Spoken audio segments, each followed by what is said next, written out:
नमस्कार, मैं हूं संगीता राय। पूर्वांचल एक्सप्रेस न्यूज के इस वेब पोर्टल में आपका स्वागत है। आइए देखते हैं हमारे संवाददाता राम सकल यादव की यह विशेष रिपोर्ट।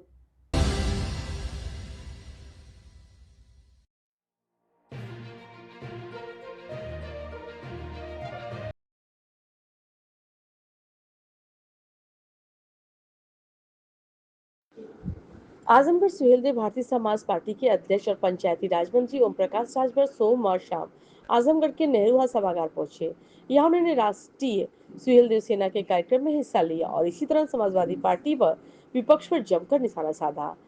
ओम प्रकाश राजभर ने कहा कि चुनाव आयोग पर विपक्ष के आरोप पूरी तरह निराधार है। अगर आयोग की गलती से कोई जीता है तो विपक्षी विधायक इस्तीफा देकर साबित करे। पूजा पाल प्रकरण का जिक्र करते उन्होंने कहा कि योगी सरकार में उनके पति के हत्यारों को सजा मिली, जबकि सपा सरकार में उसी आरोपी को एमएलसी बना दिया गया है। यही सच सपा बर्दाश्त नहीं कर पा रही है। राजभर ने अखिलेश यादव पर भी हमला बोला। उन्होंने कहा कि वो न केवल रोहिणी आयोग और न ही सामाजिक न्याय समिति की रिपोर्ट पर सदन में कभी चर्चा करते हैं। साथ ही आरोप लगाए कि सपा सरकार ने न तो पिछड़े वर्ग के लिए IAS-PCS कोचिंग खोला और न ही गरीबों के लिए ठोस पहल की। उन्होंने दावा किया कि एनडीए सरकार ने प्रदेश में 18 मंडलों में गरीब बच्चों के लिए 18 आवासीय विद्यालय खोले और जल्द ही मदरसा बोर्ड में भी यूपी बोर्ड, ICSE और CBSE की तरह पठन पाठन और व्यवस्था लागू की जाएगी। अब मदरसों में नियुक्तियां भी। आजमगढ़ जनपद की बैठक रही है। हम लोगों ने एक अभियान हम लोग 22 साल से चलाते हैं, राष्ट्रीय सुहेलदेव सेना। जो अभिभावक ऐसे हैं कि अपने बच्चे को तो स्कूल भेज रहे हैं, लेकिन उनको ये नहीं है कि बच्चे को डॉक्टर बनाना है, इंजीनियर बनाना है, मास्टर बनाना है, तो उसको कौन सा विषय पढ़ना चाहिए, तो उनको जानकारी नहीं है। तो जो रिटायर्ड अधिकारी हैं उनके माध्यम से जो 13 साल से 20 साल के बच्चे हैं उनको हम लोग रिटायर्ड लोगों से ट्रेनिंग दिलाने का काम करते हैं। तो उसी की जानकारी के लिए लोगों को उस काम में लगने के लिए और पार्टी संगठन के जो अब तक कहाँ कमी रह गई है उसकी समीक्षा के लिए इधर बुलाया गया। जांच चल रही है, जांच प्रचलित है। हाँ। सर, मुख्य चुनाव आयुक्त ने राहुल गांधी को एक हफ्ते का अल्टीमेटम दिया है। कहा है कि या तो माफी मांगे देश से या फिर एफिडेविट दें, या और इससे तीसरा विकल्प कोई नहीं है। क्या कहना चाहेंगे? देखिए, चुनाव आयोग ने सही कहा है। ये लोग कह रहे हैं कि चुनाव आयोग वोट काट रहा है और धांधली करके चुनाव जितवा रहा है। तो पहले तो राहुल जी को कर्नाटक सरकार से रिजाइन दिला देना चाहिए, पहला काम। दूसरा, जितने लोग सड़क पर इधर उधर बोल रहे हैं, धरना प्रदर्शन कर रहे हैं, जो जीते हुए लोग हैं पहले तो उनको रिजाइन दे देना चाहिए, उनको भी, ताकि ये साबित तो करें कि हम गलत, चुनाव आयोग की गलती से हम जीते हैं, उन्होंने वोट काटा था इस नाते हम जीत गए हैं। तो वो लोग जीते हैं तो पहले तो उनको रिजाइन देना चाहिए। सर, क्या कहना चाहेंगे? देखिए, उत्तर प्रदेश सरकार भी अब जितने भी मदरसा बोर्ड हैं, अब सभी मदरसों में UP board, CBSE board, ISC board की तरह वहाँ भी पठन पाठन की व्यवस्था के लिए कार्रवाई शुरू है। जल्द ही वो फैसला होने जा रहा है। अब मुख्यमंत्री ने रोक लगा दी, जो नियुक्ति ये लोग कर लेते थे अब आयोग से अध्यापकों की नियुक्ति होगी। मुख्यमंत्री देखिए, समाजवादी पार्टी को सच सुनने की आदत नहीं है। पूजा पाल जी के पति की हत्या हुई, उसके बाद समाजवादी पार्टी की सरकार आई तो उसी को MLA बना दिया जिन्होंने मारा। अब पूजा पाल ने क्या बुरा कहा? उन्होंने तो यही ना कहा कि हमारे पति के हत्यारे को सजा मिली तो योगी जी के कार्यकाल में मिला। तो सच कहा है ना, तो सच सपा को सुनने की आदत नहीं है, इस नाते उन्होंने उसका निष्कासन किया। आज सदन में अखिलेश यादव जी कभी पिछड़ों के विषय में बोलते हैं, कभी उनकी जबान पर रोहिणी आयोग की बात आई, कभी सामाजिक न्याय समिति की रिपोर्ट जो 7, 9, 11 बांट करके देने की है, एक भी समाजवादी पार्टी का नाम बताइए।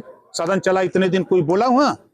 ये कभी रोहिणी आयोग को बात नहीं करते, ये कभी सामाजिक न्याय समिति की बात नहीं करते, ये कभी पाल प्रजापति, बिंद केवट, मल्ला, राजभर, चौहान, आरा करके बंसी, बंजारा, बहेलिया, जुल्हा, दुनिया अंसारी, साईं दर्जी, फकीर को हिस्सा देने की बात नहीं करते। ये वोट लेने की बात करते हैं।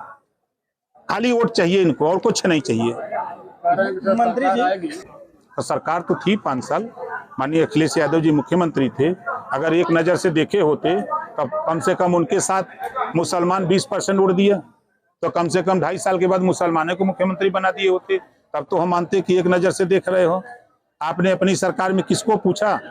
आपने प्रमोशन में आरक्षण खत्म करके SC ST के साथ 2 लाख लोगों का जो नौकरी से निकाल दिया। प्रमोशन में आरक्षण खत्म करके जो बाबा साहब डॉक्टर अम्बेडकर जी के नाम पर बने हुए योजनाएं थी गरीबों के विकास के लिए, उसको खत्म किसने किया? समाजवादी पार्टी ने खत्म किया।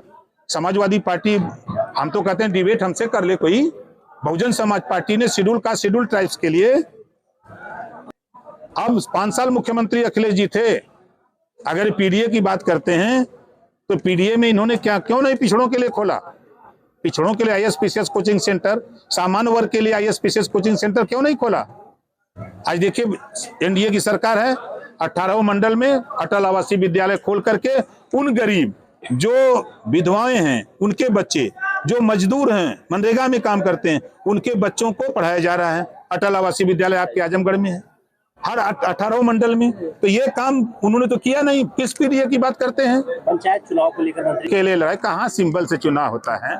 मंत्री जी, गरीबों का सहारा का पैसा नहीं मिला, शादियां अपनी जेल में ना बंद क्या सूरत बन गया। तो अब अच्छा हमको याद दिलाया, हम जा रहे हैं परसों, तो इस बात को हम उनसे कहते हैं कि माल दिला दो भाई, सहारा का पैसा दिलाने का प्रयास करेंगे।